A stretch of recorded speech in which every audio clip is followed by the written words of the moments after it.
신사숙녀 여러분, 지구상에서 가장 큰 생물 타이틀을 놓고 양팀이 겨루는 챔피언스 아레나에 오신 것을 환영합니다. 청코너에는 지구의 가장 오래된 서식동물인 공룡이, 그리고 홍코너에는 현대동물들이 있습니다. 가장 큰 생물이라는 타이틀을 누가 거머쥐게 될지 함께 보시죠. 제1라운드는 두 초식동물의 대결입니다.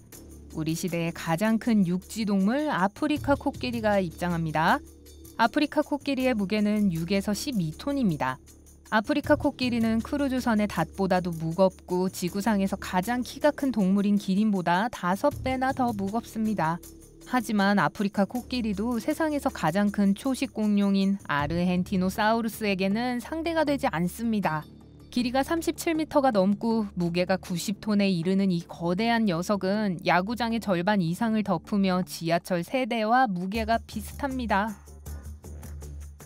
선사시대가 1대0으로 앞서 나가네요. 제2라운드입니다. 이번에는 포식자들 간의 싸움입니다. 현대의 가장 큰 육지 포식자는 북극곰입니다.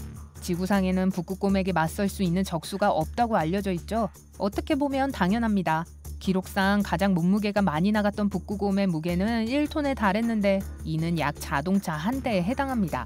하지만 그럼에도 불구하고 북극곰은 스피노사우루스에게 집니다. 스피노사우루스는 지구상에 존재했던 가장 거대한 육지 포식자로 꼽힙니다.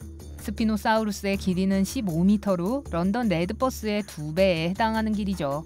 그리고 무게는 우리의 북극곰보다 7배나 더 무겁습니다.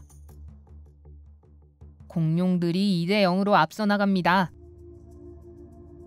하지만 육지동물들이 아무리 위험하고 커다랗다고 하더라도 바다에 사는 생물에 비하면 아기에 불과합니다. 제3라운드. 우선은 2.5m 정도부터 시작해봅시다. 사람 4명 정도가 아니라 커다란 인공 크리스마스 트리 높이와 비슷합니다. 별로 대단하지 않은 것처럼 보일 수도 있지만 이것은 사실 지구상에서 가장 큰 절지동물인 바다 정갈에 속합니다. 약 4억 6천만 년 전 커다란 우주벌레처럼 생긴 이 거대한 생물은 얕은 바다에 살면서 모든 작은 해양 포유류들을 공포에 떨게 했습니다. 이 포식동물은 모든 정갈의 먼 친척으로 알려져 있습니다. 현대 곤충 중 그 어떤 곤충도 이 생물과는 비교가 되지 않죠. 얼마나 다행인지 몰라요. 자이언트 웨타, 사람의 손바닥보다 약간 작은 크기의 풍뎅이처럼 생긴 귀뚜라미도 이 바다 정갈을 상대로는 승산이 없다는 걸 일찌감치 알기 때문에 싸움조차 걸지 않습니다. 3대0입니다. 선사시대의 동물들이 이번에도 승리하네요. 제4라운드. 바다의 포식자들입니다. 역사상 가장 큰 해양 포식자는 사스타사우루스로 알려져 있습니다. 사스타사우루스는 약 2억 3,500만 년 전에 살았으며 길이는 20m에 달했는데 이는 볼링 레인 전체를 덮고도 남는 길이이며 무게는 20톤으로 현대의 초음속 제트기와 비슷합니다. 하지만 이 고대 공룡은 가장 큰 해양 현대 동물인 향유고래에게는 크기에서 밀립니다. 향유고래의 무게는 소 50마리의 무게와 비슷하며 사스타사우루스보다는 3배 정도 무겁습니다. 하지만 길이는 거의 비슷하죠. 3대1입니다. 그래도 현대 동물들이 큰 차이로 지고 있네요. 제5라운드 시작합니다. 이번에는 깊은 바다로부터 하늘 높이 올라가 보겠습니다. 오늘날 날아다니는 새 중에서 가장 큰 새는 알바트로스입니다. 알바트로스가 날개를 다 폈을 때의 길이는 3.5m로 폭스바겐 비틀의 길이랑 거의 비슷합니다. 하지만 안타깝게도 알바트로스는 먼 친척인 500에서 800만 년 전에 살았던 새 아르젠타비스에게는 상대가 되지 않습니다. 아르젠타비스는 날개를 다 폈을 때의 길이는 6m로 폭스바겐 비틀의 거의 2배에 해당합니다. 알바트로스 미안합니다만 승산이 전혀 없는 것 같군요. 선사시대가 4대1로 앞서 나가고 있습니다. 현존하는 동물들은 이번 대회에서 승산이 전혀 없는 것 같습니다. 하지만 잠시만 기다려보세요. 바로 지금 지구상에서 존재했던 가장 큰 생물이 링 위에 나타나고 있습니다. 크기는 9층짜리 건물과 비슷하고 혓바닥만 해도 무려 아프리카 코끼리 암컷의 무게랑 비슷합니다.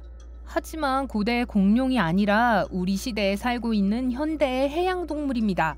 지구상에서 가장 큰 동물이라는 칭호의 우승자는 대왕고래입니다.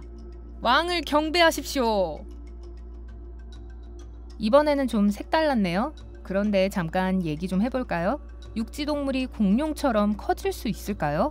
미래에는 포유류가 고질라나 크라켄만큼 커지게 될 가능성이 있을까요? 하지만 그런 크기의 생명체가 갑자기 나타난다고 해도 대부분의 영화처럼 도시를 파괴하는 일은 분명 없을 겁니다.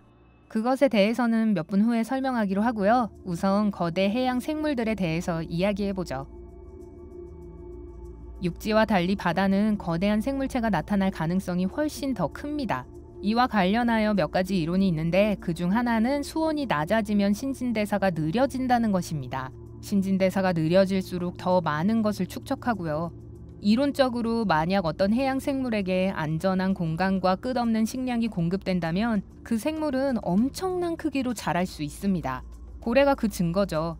모든 사람들이 고래의 존재에 대해서는 알고 있지만 실제 바다 괴물들은 어떨까요?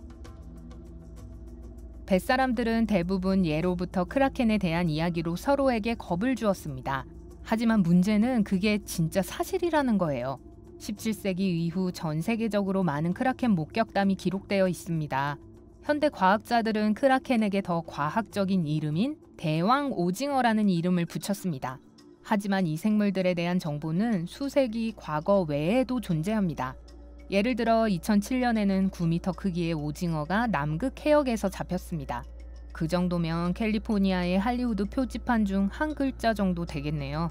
그리고 무게는 500kg으로 얼룩말보다 약간 무거웠습니다. 이 괴물의 사진은 인터넷에서 쉽게 찾아보실 수 있습니다. 하지만 가장 큰 크라켄은 이보다 훨씬 더 큽니다. 버뮤다 지역의 바다 밑바닥에는 지구상에서 가장 큰 생물 중 하나인 고래와 향유고래를 잡아먹는 오징어가 숨어 있습니다. 버뮤다 깊은 곳에 사는 크라켄의 크기는 50m에 이릅니다. 파리의 개선문의 길이와도 같죠. 그렇게도 많은 배가 버뮤다 삼각지대에서 사라지는 데에는 이유가 있었네요. 그리고 우리가 알고 있는 바다는 전체 바다 면적의 5%밖에 되지 않기 때문에 정말로 거대하고 끔찍한 무언가가 그 깊은 곳에서 살고 있을 가능성이 높습니다. 그러니 이런 곳에서 최대한 멀리 벗어나서 얼른 육지로 가도록 합시다. 제가 말씀드렸듯이 유기체에 안전한 공간과 무한한 먹이가 있는 환경을 제공하면 진화하면서 진짜 고릴라가 나타날지도 모릅니다. 하지만 모든 동물들은 뼈를 가지고 있기 때문에 육지에서는 이게 불가능합니다. 뼈와 관절의 강도에는 한계가 있죠. 심지어 가장 큰 공룡의 뼈도 그다지 튼튼하지 않았습니다. 공룡들은 중력 때문에 이동하기가 어려웠고 속도가 느렸으며 주변에 포식자가 많을 때는 이러한 점이 그다지 좋지 않았습니다. 거대한 크기는 도움이 되기는커녕 살아남는 데 방해가 됐죠. 하지만 거대한 생물에게 문제가 있는 것은 뼈뿐만이 아닙니다. 심장의 엄청난 부하와 높은 혈압 또한 문제입니다. 최근 과학자들은 공룡의 몸무게와 함께 체온이 증가한다는 것을 발견했습니다. 예를 들어 40톤짜리 공룡의 체온은 48도씨에 달했습니다.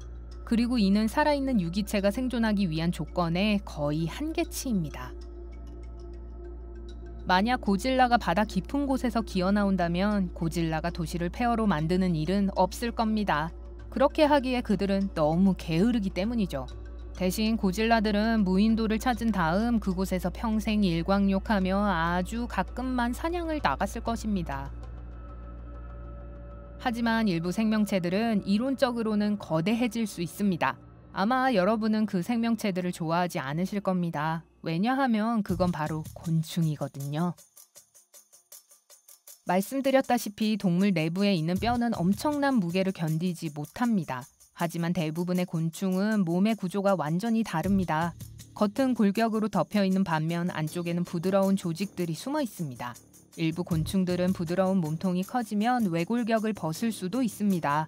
그러고 나면 새롭고 커다란 몸에 새롭고 더 강한 골격이 자라나죠.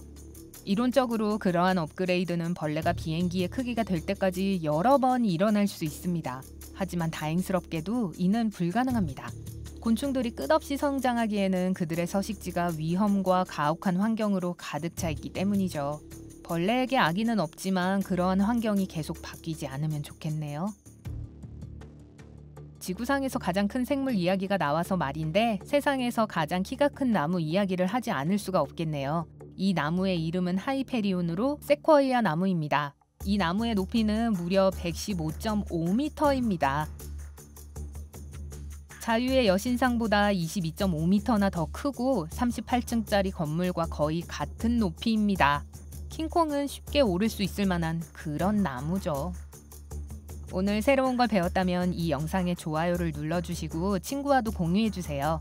여기 여러분이 좋아할 만한 멋진 영상도 준비해봤습니다. 왼쪽 또는 오른쪽을 클릭하고 삶의 밝은 면에 머무르세요.